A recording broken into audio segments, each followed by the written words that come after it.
My perspective on it is that you have to ask for every vote. I've been in Are this they work asking for him 15 about months that? and I ran for office 8 years ago, and I know that a vote is a very serious thing, and folks want to give it to people that they know and trust. And if Bro, we've got I more can't trust say anything. Adri thought that she was like clipping something that was doing me a favor and like letting people know my position. I wasn't even talking about fucking voters. I cannot believe how fast something gets misconstrued on the stream now. It's mind-boggling. I saw Jacob yesterday. I'm focused on campaigning in this state, all over the state. I'm not as focused on who I'm campaigning with. I'm focused on who I'm campaigning for, which is the 10 million people in the state, reaching out to them in their communities like I have for the past 15 months. I have to ask you about this Islamophobia that is already coming in. Okay, never mind. I'm glad that he's okay. Well, at least the conversation is about Islamophobia a little bit. Reread what your opponent Mike Rogers said in particular today. He said, Abdul isn't just another liberal. He is an extremist. Never in a million years did I think I would be running against someone who believes America deserved 9/11. I have to let you respond to that. Well, look, Mike Rogers has no new ideas. He was in Congress, 2000 to 2015. He left Congress, made $14 million. He doesn't want to explain. His ideas are old. His perspective on politics is old. And he's going to find that people don't want that perspective anymore. So, of course, he's going to do the same thing that MAGA always does, which is try to divide us. I've been Abdul in Michigan my whole life. I'm so grateful for the way Michiganders have embraced me and my family. And I know that Michiganders are open-minded. They're big-hearted. They're less interested in how you pray than what you pray for. And we all pray for the same things. We want what's good for our kids and our families. We want clean air, clean water, healthcare we can afford. So they're going to use Islamophobia because their ideas are tired. Their economy sucks. They're taking us to war we shouldn't fight.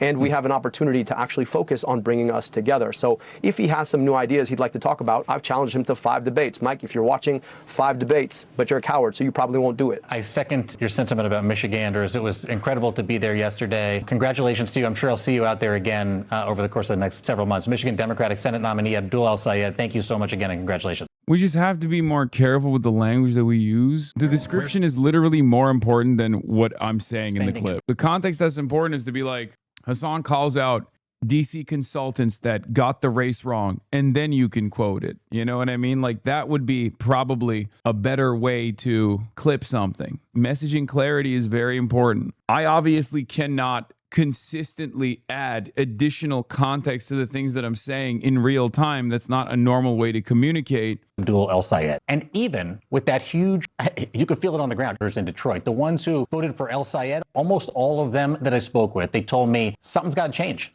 El-Sayed or Stevens? El-Sayed. You think he's going to win? I do. Stevens or El-Sayed? El-Sayed by a hair. Why Stevens over El-Sayed? She does what she says she's going to do, and she's very honest, trustworthy. Stevens or El-Sayed? I voted for Stevens. I voted for El-Sayed. So wait a minute, the two of you here shopping. Great friends. Great friend. Agree on most everything. We got El-Sayed and we got Stevens. What's the difference for the two of you? I'm going progressive this election.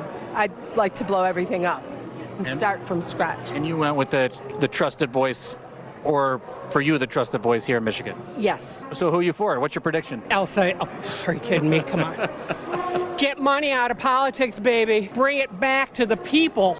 They were not shy at the Eastern Market. On day one of the general election, El-Sayed faces a huge test against the Republican, former Congressman Mike Rogers. But Democrats appear to have some real momentum here. This morning, El-Sayed got a full-throated endorsement from Haley Stevens, his primary opponent. And this afternoon, the former Vice President Kamala Harris was sending out fundraising emails on his behalf. The Republicans and their allies have got their knives out. El-Sayed is a Michigan-born son of Egyptian immigrants. He has been a vocal critic of Israel and its war in Gaza. AIPAC is already vowing to help his Republican opponent now. They're trying to dial up pressure even more because your method is working. Don't get down. But if you thought shit was bad before the daily coverage, get ready. You'll be treated as '08 Obama of political commentators by the establishment. So time to dig deep. I genuinely don't know how I can continue doing this. Like the format itself lends itself to clips out of context so perfectly. And obviously, Abdul is fairly infallible. Here's the point, right? Abdul is basically Elizabeth Warren, but anti-Zionist and pro-Medicare for all. The only thing that is quote-unquote radical about him is his position on American militarism, which happens to be the overwhelming majority position anyway. So it's a far more popular position than like what the average Democrat represents. Let's be real. The only reason why people attack him and call him a radical or even like try to lean into his associations is because he's Muslim. And when I say people, I don't mean voters. I'm talking about consultants. I'm talking about the Republicans. I'm talking about right-wingers. I'm not talking about voters, because I am a firm and committed believer in the theory that even racist people, even Islamophobic people, have otherwise redeemable qualities. I do it every day. I talk to people who despise me on a daily basis, given my name, given my background. I try to convince them, and I have successfully convinced them to no longer be reactionary. This is what this community is all about. It's about forgiveness. It's about rehabilitation. There's never been a moment in my life where I have felt entitled to or demanded someone vote for someone on the virtue that they have the best policies, because I understand that the fundamental principle of theoretical democracy is that you have to serve your voters. Voting is about extracting concessions from your elected representatives. And because I believe Abdul's policy platform is fantastic, that the only thing he needs to do is go out there and deliver that message to as many people as possible, meet them where they're at. And I know that he will win. It's that simple. It is kind of wild that like Republicans will say they want to murder the poor, that Haitians are eating cats and dogs, and there is not that same level of scrutiny. Like when you're on the left, you can't even say like consultants are being unbelievably unfair to a candidate, and it's definitely born out of their Islamophobic attitudes, their Islamophobic tendencies, without the entire liberal media and the entirety of the Republican media class coming down on you and yelling about you. I hate that. I know this is, ironically enough, something that Black and brown people understand very well. The very act of calling out racism in the eyes of the many is seen as far more consequential and far worse than the actual act of racism itself. Why are you rocking the boat? Why are you even calling this out? Why are you being disruptive? And it's a calculation that many people make when they're talking, right? Women, Black people, brown people overall, trans people. You constantly have to moderate your perspective. You don't want others to reveal their position. When you see something that is bigoted, for example, when you hear someone that you respect say something bigoted, in your mind, you're like, do I call this out or do I not call this out? And the reason why many don't call it out, and I talked about this with the Zoran Islamophobia a lot, especially when it got to like its peak with Andrew Cuomo, you don't always want to call it out because you don't want to hear from other people that you like and admire and appreciate, because you're fearful that you're going to hear them agree that this other person wasn't being bigoted, this other person wasn't being racist. It's very frustrating. Now, of course, on the other hand, I'm also far more forgiving of Islamophobia than most, because I, at the end of the day, understand that these kinds of tendencies, these kinds of opinions, shaped by our social conditioning, what we learn, what we read, what we study. That's how people develop these sorts of attitudes. So, once again, I'm endlessly charitable to people who even demonstrate reactionary thought, because I know that they are ultimately redeemable. Ultimately, they can learn. Ultimately, they can be empathetic. It just still sucks, though. It sucks because we live in a messaging environment. We live in a media environment, systemic bigotries, systemic forms of discrimination that are deeply embedded in our societal attitudes and our understanding of the world, make it a lot easier to launch an opposition to a progressive perspective. Make it a lot easier for someone to just say, that guy is being a fucking piece of shit. Also, this goes back to the same thing I was saying about Islamophobia in general.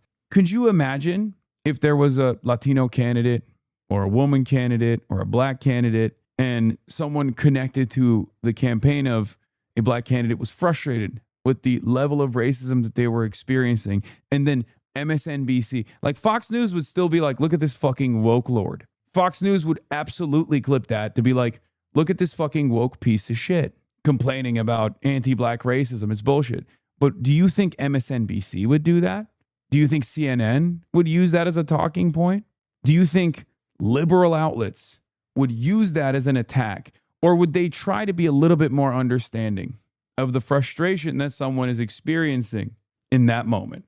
And I'll tie this back to something broader. I'll tie this back to what Mike Rogers is doing.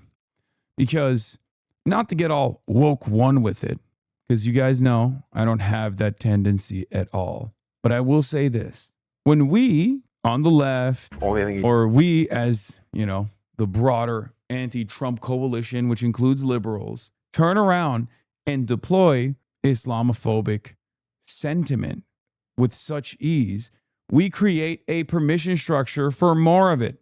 And that's precisely how you arrive from Neera Tanden to Shannon Watts to motherfucking Mike Rogers deploying the exact same sentiment. And why shouldn't they? Why shouldn't they be Islamophobic? Because they've seen Democrats do the same thing already. Let's take a look. This is just the most base boosted version of the same exact ideas. Oh, this guy's a radical terrorist. This guy's no good. He said, we got him.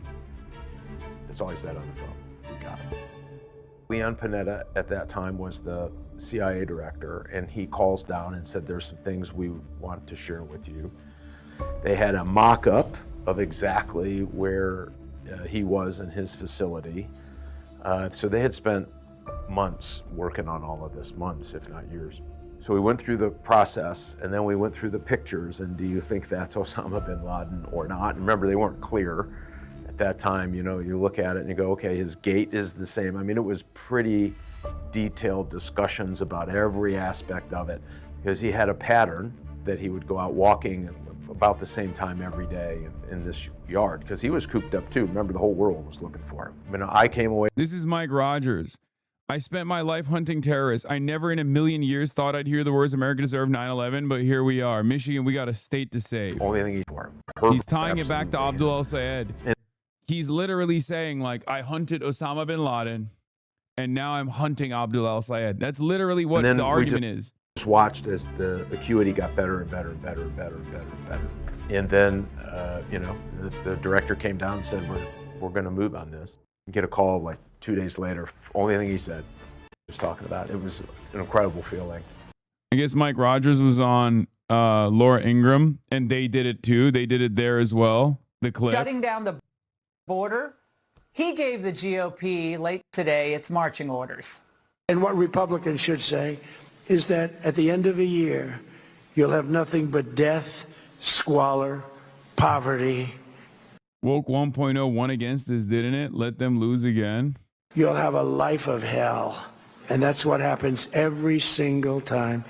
You lose your home, you lose your apartment, and that's where the communists will take us 100%. When I watch Abdul, he's fully Here with reaction, Mike Rogers, former congressman and Michigan GOP Senate candidate, of course, will be facing off against al-Sayed in November. Mike, it's good to see you tonight. Now, so he did the big "it's time to come together" speech tonight. He spent the last day, as I said, campaigning with Piker, and even went to a pool party with him, you know, in that tight. Are we going to see you in a tight black T-shirt, Mike? You're going to try to outdo him on the pec? Oh my God. Oh my God. Laura Ingraham is horny. What the fuck? That's weird, dude. Or what? Because that seems to be his new campaign work. Tight black T-shirt with his pecs out. Oh my God. Oh my God. Working class costume. Well, and he wears the same schmedium T-shirt at every event. You know what's crazy about this, Laura? I have to tell you, as a guy that served in the United States military, as a guy that was a special agent with the FBI, kicking in doors for drug dealers and human traffickers and gangsters, the guy that was the chairman of the House Intelligence Committee, I am shocked that I am running against a guy who believes that 9/11, America deserved 9/11. I mean, it's just shocking. Abdul has never said that. And the only person that has said that also apologized for it. Once again, totally ridiculous. To me, that we have gotten here. And so all of his quips and all of his unserious accusations and microphone jibes, this guy is dangerous for America. I mean, he's just absolutely dangerous for America. Matter of fact, when we had a guy load up a car with explosives, drive it into a synagogue in Michigan, he basically could not really condemn him. And matter of fact, it's so awesome that, I mean, look, It's so awesome that these are the exact same lines of attack that he just withstood in the fucking primary by Democrats, and now the Republicans are doing it. Fucking awesome. Fucking great, by the way. Okay? Great. Very cool. That's number one. This is ironically what I was talking about when I said the Islamophobia coming from the fucking campaign consultants and the DC media bubble. This was literally what I was referencing. This was what I was complaining about. That's number one. Number two, the silver lining here is that at least he got hit with all of this and it fucking failed. He still won. Not only did he get hit with all of this, but he also got hit with this as hard as you possibly can be hit, but perhaps not so hard that it would actually throw off voters a little bit. Because like the Islamophobia that Abdul al-Sayed received in the primary amongst Democrats was a little bit more sinister. It was at least designed in a way where it was maybe perhaps a little bit more subtle. Republicans don't have the capacity to be subtle with their racism. And I think too much of that is going to come across as gross. Too much of it is going to be gross. No tact whatsoever. When this dickhead turns around and goes, you know, Abdul al-Sayed, you know what he reminds me of? Osama bin Laden. People are going to be like, yeah, you're gross, man. This is a fucking dude that was born here. This is a dude that became a doctor here. He just wants to give us fucking healthcare. And you're like, you know, saying he's Osama bin Laden. That's messed up. The other side of the story is the defense against this is other Democrats, not named Hasan, Democrats named, you know, Mallory or Haley, Democrats named Shannon, need to be the fucking first line of defense against this kind of bigotry. White women are the first bastion of defense against racist bullshit like this.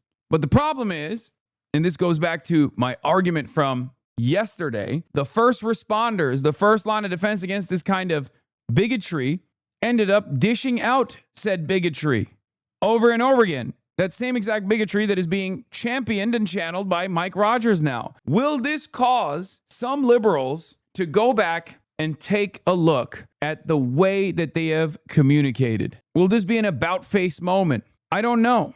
I hope so, because if left alone, if left unchecked, this will make discourse far more toxic. This will make discourse far worse. Yeah, white liberal women lost their minds over Trump's Muslim ban, as they should have, but now those same people are fine with Islamophobia. Yeah. The rabbi there was pretty upset about the whole thing. He is just so dangerous, so radical, so leftist. I've been talking to union guys today from different unions who are excited to get behind our campaign. We're trying to put shop back in every high school. We're reminding people that 200,000 manufacturing jobs lost here in the state under Democrats. This is a changed election, and he represents why we need to change direction. His top ally, really, Piker, is calling out the Democrats who did not vote for Syed in this supposed dude. come together moment. Watch this. You are all unbelievably Islamophobic pieces of okay? You literally called the dude a terrorist for like no voter called him a terrorist. Voters were voting for Haley Stevens because they thought Haley Stevens would have an easier time defeating Mike Rogers.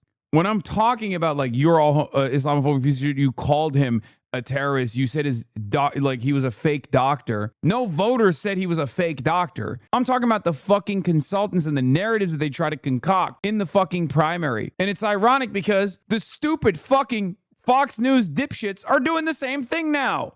for months on end and like called him a sexist, misogynist, terrorist, bad candidate, fake doctor when he has like 2 degrees. And now you're going to sit there and be like, well, you know, you've really got to come to me now. Like, what are you talking about? Now, they want to come together, and they're calling their own voters Islamophobic pieces of you-know-what. How does that work?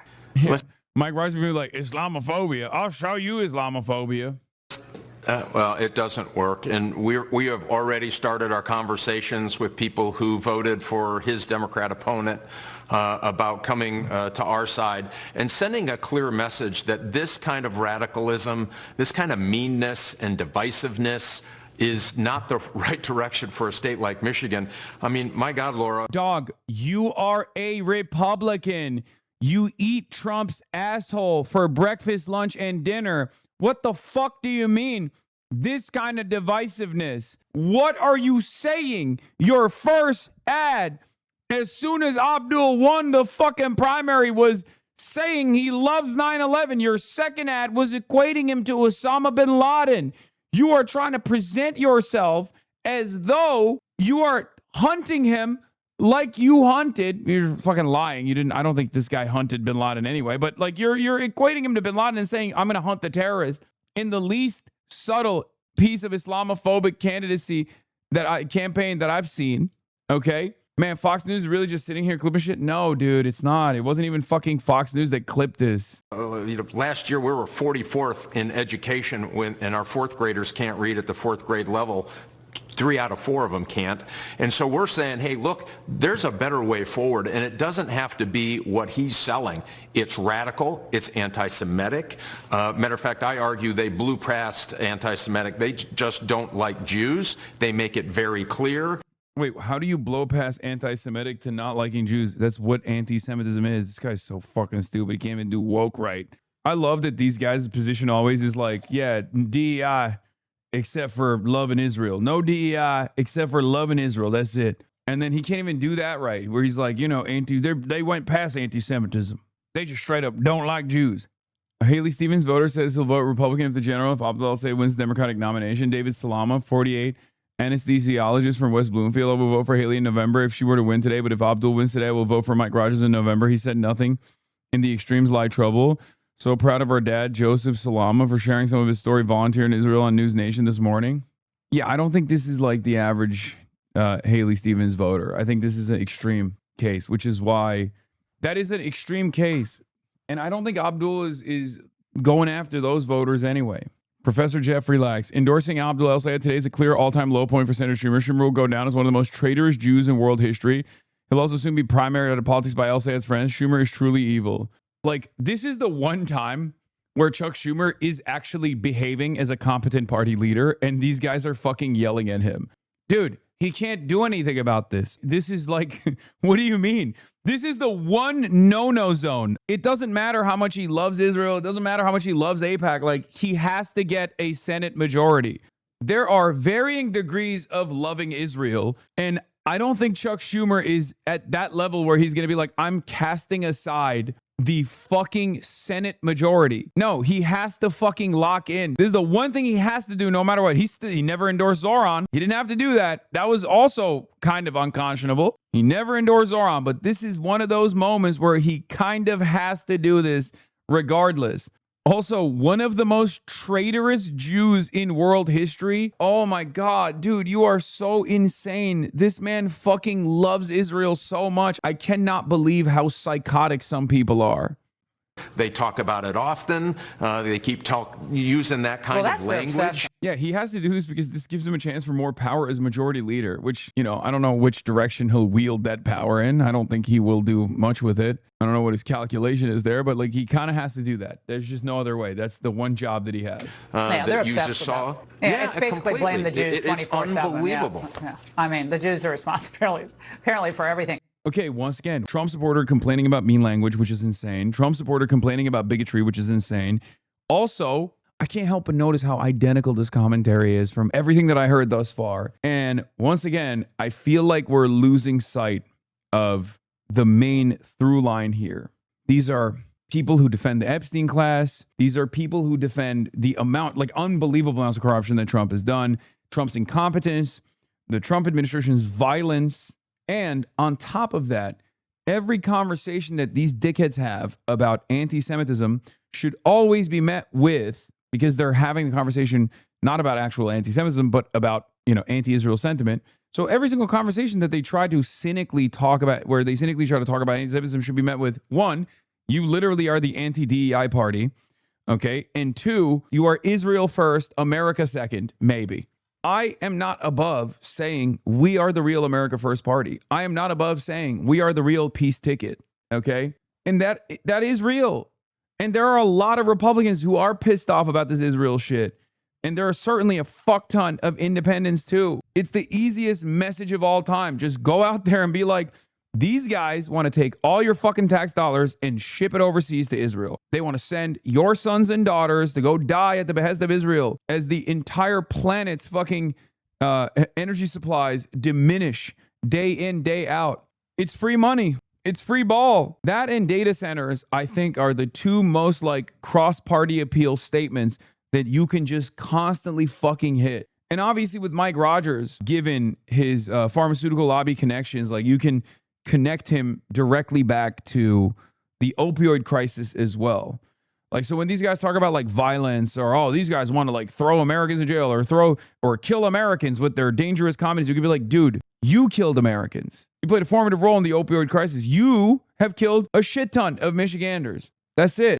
I want to play very quickly. I know you're running out of time. That he had a message for you today. He did an interview on NBC. And this is how he's going to try to frame you and get the heat off himself. Watch. Mike, I'm going to say it right here. I know you're going to say no because you're a coward. 5 debates, all right? Yeah. If you're willing to stand with me and have a conversation, you and I both know that you will wither in front of your own crimes. But I'm going to make sure Michiganders know about them. The time we're done, you are not going to have safe quarter from people holding you accountable to what you've done for them here in Michigan. We will send you back to Florida where you belong. So, Mike, you say go back and golf a minute. He's trying to cast you as that. Well, he's the working class hero. This guy hasn't had a real job, I don't think, in his entire life. He's never gotten his hands dirty. The fuck are you talking about? He's literally, oh my God, Wayne County Public Health. He's a doctor. What are you talking about, man? What are you talking about? He's an epidemiologist, and he worked for the Detroit Public Health Department. He was a public servant. You're fucking insane. You're a pharmaceutical lobbyist. He's a silver spoon kind of guy. Listen, this, like most socialists, you know, Laura, they come from pretty privileged lives, pampered lives. He is exactly that guy. And so we're not worried about any of that. I built Chrysler LeBarons on the assembly line here in Michigan. I am part of the Michigan fabric here that helped put America on wheels, and I'm very proud of that. And my blue collar roots, I love all of that. And so I just say this to him, that language that you heard, he wants to be mean, he wants to be divisive. We have big problems here in this state. I mentioned the 200,000 lost manufacturing jobs. We also have the highest utility rates in the Midwest. We have the highest auto insurance rates in the country. Right. We're 45th and 44th in education. And guess what? You can't buy a home until you're 40 years old. I'm going to change all of that. And that's what's connecting with voters. I heard a lot coming from Mike Rogers, but the one thing I didn't hear was, yes, I will debate you 5 times. Have CNN or MSNBC even said anything negative about Rogers yet? No, of course not. I think it's pretty obvious that if you are, close to the center of power in the Democratic Party, no, you're never going to get the same negative coverage that an insurgent candidate will get. It's just not how it goes. Not my expectation. It's never my expectation. It's never going to happen. I suspect, Mike Rogers will have to debate Abdul for sure. I just don't think it'll be 5 times. But this is cool. He's just crying. He's being soy. And crying and saying like it's you're being a big meanie bobini. Why don't you love Israel? It's good stuff.